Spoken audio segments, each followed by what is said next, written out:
Hello everyone and welcome back to my channel. If you are new here, my name is Kaylin. Welcome, and I am so excited to have you here. Today we are talking about being in a long distance relationship. Guys, long distance relationships are hard, and I used to be in a long distance relationship. My husband and I were long distance for about 2 years or so, and it is hard, you guys. So if you are considering going into a long distance relationship, or if you already are in one, I hope that this is helpful to you guys.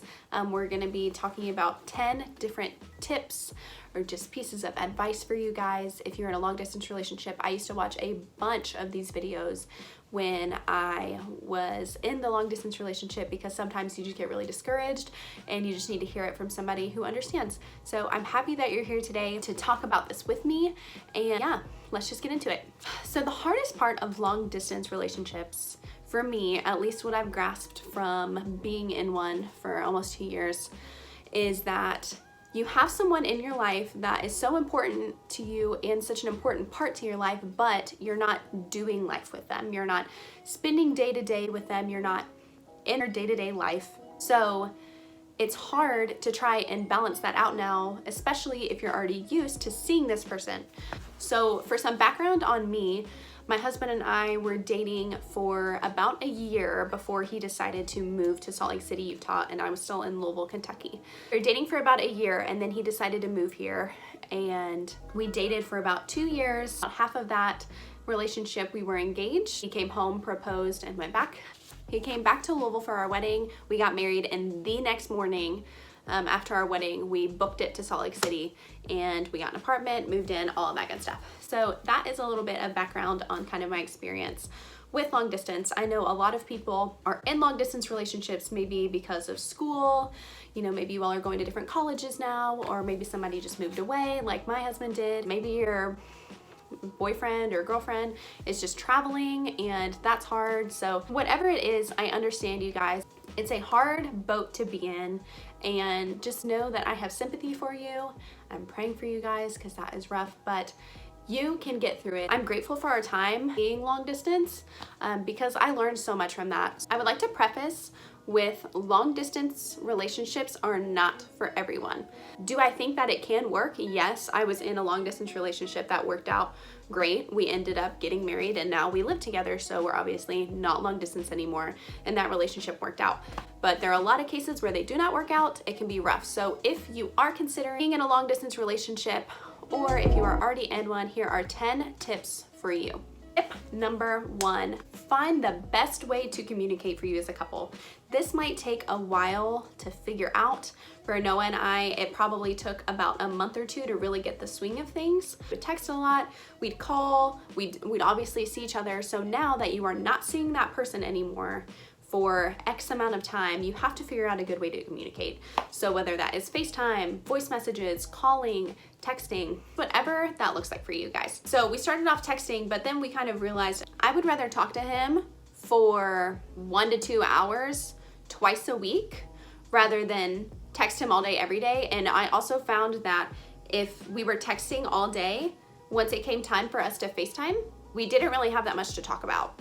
When that relationship is not long distance, you're hanging out, you're talking about what you're doing and what you're doing together, what you're gonna do together.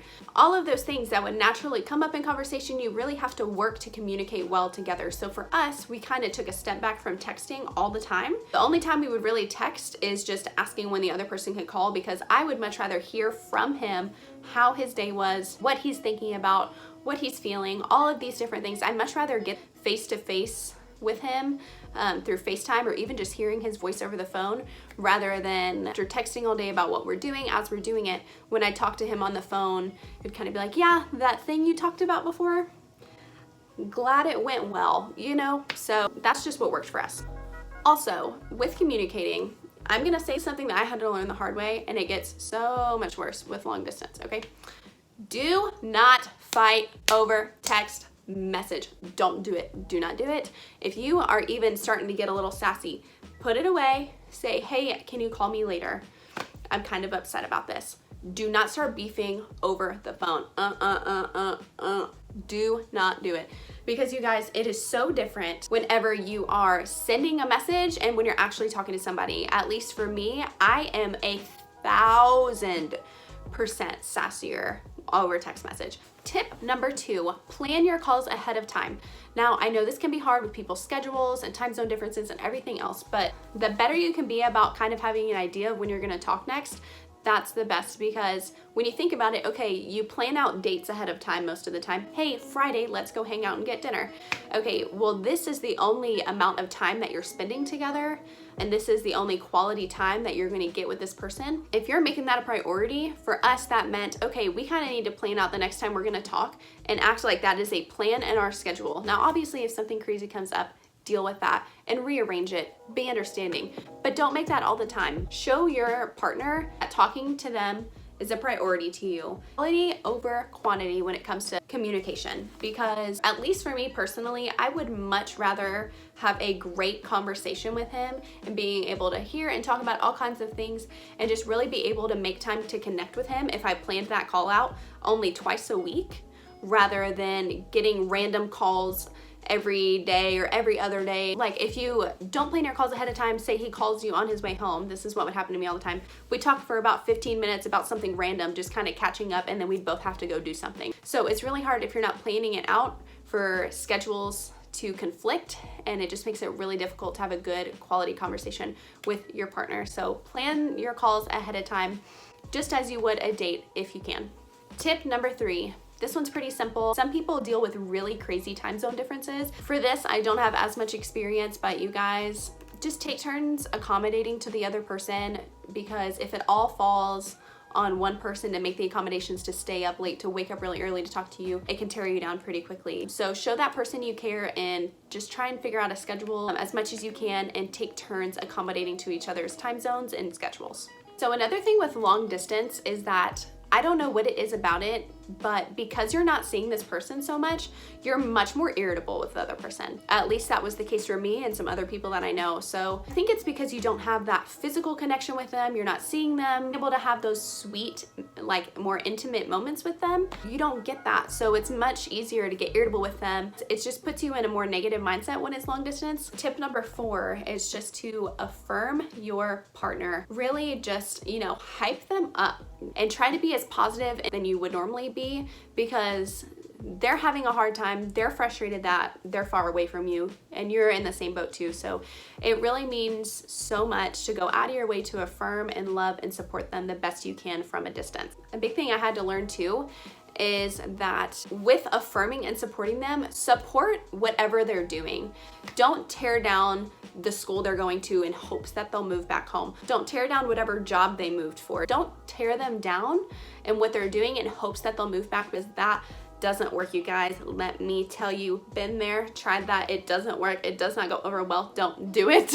Just support them in whatever they're doing and the reason why they're out there, even though it's hard for you, because you would want the same. If you move because of school and it was already really hard for you to leave that person, it's gonna make it even worse when they make you feel kind of guilty about it. Remind them that you're here for them as much as you can be from a distance, and just let that play a role in the way that you affirm and support them. Tip number 5, go out of your way to think about them, love, and care for them. For me, this played a big role in my prayer life, just really going out of my way to pray for him every day. I prayed a lot about what our future would look like. And if that is not really your thing, go out of your way to write a sweet note to them, a loving, long, one of those good long texts, saying, hey, I'm thinking about you. I miss you, but I love and support you so much, and I'm really excited to see you again. Go out of your way to do things like that. For me, it was prayer, but get creative with what you're doing. Tip number 6. This kind of goes along with the last one. Try and exchange some kind of sentimental gift with them. It really helps whenever it's like your last day together and it's really hard to leave. Like for us, had Mr. Pooh Bear. This was our thing. Whenever Noah was in town, I would give Pooh to him to have to like snuggle or whatever, and whenever he would leave, I would have Pooh. This was helpful, and of course it's a stuffed animal. It does not have to be a stuffed animal. It just became a sentimental thing. I loved it because it smelled like him, it reminded me of him, those kinds of things. Having something like that is really helpful. I made him this notebook. It's supposed to only be in Salt Lake City for the summer, so before he left, I knew he was leaving ahead of time. So for about 2 months, I worked on this book. Hey, I would write something in it, like write a note that I would want him to read on this day, and I would date it. So like on June 14th, he would read this page. Just things to show him that I'm thinking of him, and I even put verses on the back of each date, wrote them down on my phone, so I knew we were always reading the same Bible verse each day. So cute, I know, right? It was really elaborate, and of course I didn't do that for the 2 years that we were dating. I just did it because I thought he was gone for just the summer. He ended up staying, but it helped me feel the sweetness of feeling connected to him still, even while he was gone. That was really helpful for our relationship, and I know a lot of long distance relationships really love having that kind of sweet item. Boys, if anybody's watching this, 1-800-flowers.com. If she likes flowers, go on there. You order them online and they ship to anywhere. Noah would do this sometimes. Don't even tell her about it. I mean, make sure she's like moved there before you do it. But sometimes I would come home and there'd be a box of flowers. And for me, I love flowers. That was a big thing. But think of different things like that he or she would like and do it. Number 7, and this is one of the biggest ones. Okay, guys?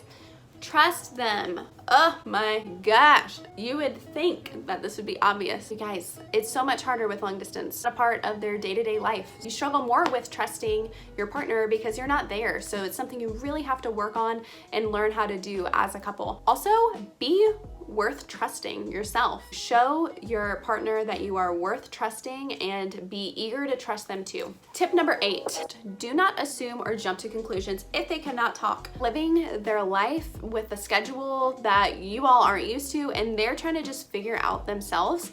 So let them do that. Obviously, make sure that talking to each other and communicating is a priority. Tip number 9, one that was really important to us, was talking about the future, end game, what plan looks like.